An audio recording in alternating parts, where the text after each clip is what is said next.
নমস্কার বন্ধুরা। আজ আমি এমনভাবে গ্রাম বাংলার দারুণ একটা রান্না বানাচ্ছি, যেটা দেখলে এক্ষুনি বানিয়ে খেতে ইচ্ছে করবে। এই রান্নাটা বানানোর জন্য আমি এখানে কেটে নিয়েছি ডাঁটা, বেগুন, আলু, একটা মাছের মাথা আর কেটে নিয়েছি দুটো টমেটো।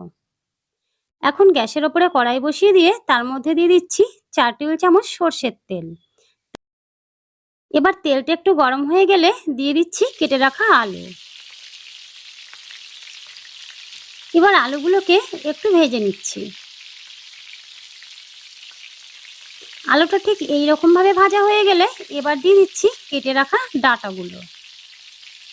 তার সাথে দিয়ে দিচ্ছি হাফ চামচ লবণ আর দিয়ে দিচ্ছি হাফ চামচ হলুদ গুঁড়ো। এবার আলুর সাথে ডাঁটাগুলোকেও একটু সময় ভেজে নিচ্ছি। বন্ধুরা, এই রান্নাটা একবার ঠিক এইরকম ভাবে বানিয়ে অতিথিদের পরিবেশন করুন, দেখবেন সবাই আপনার প্রশংসা করবে। এখন এদিকে নিয়ে নিয়েছি একটা মাছের মাথা। মাছের মাথাটাকে আমি ভালো করে ধুয়ে রেখেছি। এবার এর মধ্যে দিয়ে দিচ্ছি সামান্য একটু লবণ আর হলুদ গুঁড়ো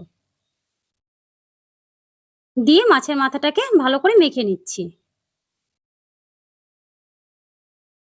এদিকে ডাঁটা আর আলুগুলো ঠিক এরকম ভাবে ভাজা হয়ে গেলে এবার নামিয়ে রাখছি।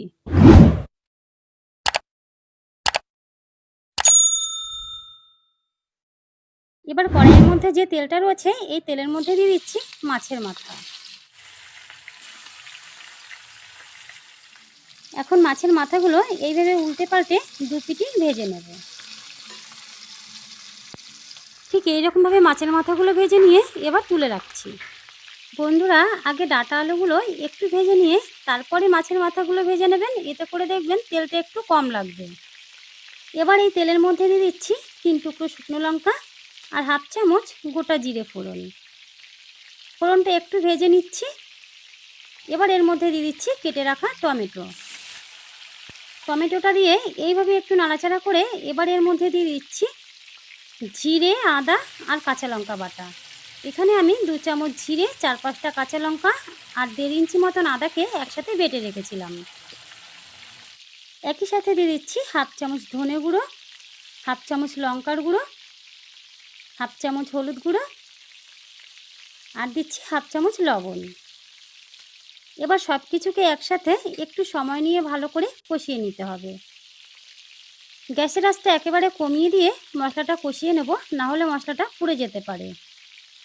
এইভাবে কিছুক্ষণ কষিয়ে নেওয়ার পরে এখন দেখুন টমেটোটা পুরোটাই নরম হয়ে গেছে আর একই সাথে মশলাটাও খুব ভালো করে কষানো হয়ে গেছে। মশলাটা যখন ঠিক এইরকমভাবে কষানো হয়ে যাবে এখন এর মধ্যে দিয়ে দেব বেগুন। যেহেতু বেগুনটা খুব তাড়াতাড়ি সেদ্ধ হয়ে যায় তার জন্য আগে না ভেজে নিয়ে এই সময় দিলাম। এখন বেগুনটাকে মশলার সাথে খুব ভালো করে এইভাবে মিশিয়ে নিচ্ছি। বেগুনটাকে মশলার সাথে ঠিক এইরকমভাবে মিশিয়ে নিয়ে এবার এর মধ্যে দিয়ে দেব আগে থেকেই ভেজে রাখা ডাঁটা আর আলু। এখন ডাঁটা আর আলুটা দিয়ে আবার একবার মশলার সাথে এইভাবে কষিয়ে নিচ্ছি।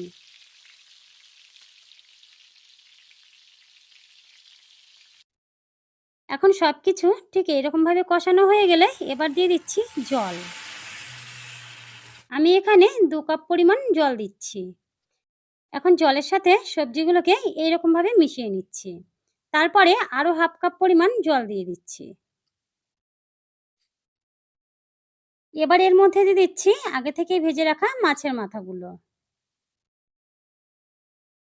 এখন মাছের মাথাগুলো ঝোলের মধ্যে এইভাবে ডুবিয়ে দিয়ে এবার ঢাকা দিয়ে 5 মিনিট মতন রান্না করব। 5 মিনিট পরে ঢাকাটা খুলে আবারও ভালো করে নাড়াচাড়া করে মিশিয়ে নিচ্ছি। আর এখন দেখুন ডাঁটা, আলু, বেগুন সবকিছুই কিন্তু ভালো করে সেদ্ধ হয়ে গেছে। একই সাথে মাছের মাথাগুলো এইভাবে একটু ভেঙে দিচ্ছি। এইভাবে নাড়াচাড়া করে আরো 2 থেকে 3 মিনিট মতো রান্না করার পরে এখন দিয়ে দেব 1 চামচ মতন চিনি। এই রান্নাটার শেষে অবশ্যই একটু চিনি দেবেন, এতে করে রান্নার স্বাদটা বেশি ভালো হবে। এখন দেখুন বন্ধুরা যে রান্নাটা দেখতে কতটা লোভনীয় লাগছে। এবার দিয়ে দিচ্ছি 1 চামচ গরম মসলা। এখন গরম মসলাটা দিয়ে আবারও একবার এইভাবে মিশিয়ে নিচ্ছি। বন্ধুরা, এমন রান্না তো অনেকেই খেয়েছেন, তবে এই রান্নাটা একেবারে ঘরোয়া মশলা দিয়ে ঠিক এরকমভাবে ট্রাই করুন, দেখবেন সত্যি অসাধারণ হবে খেতে।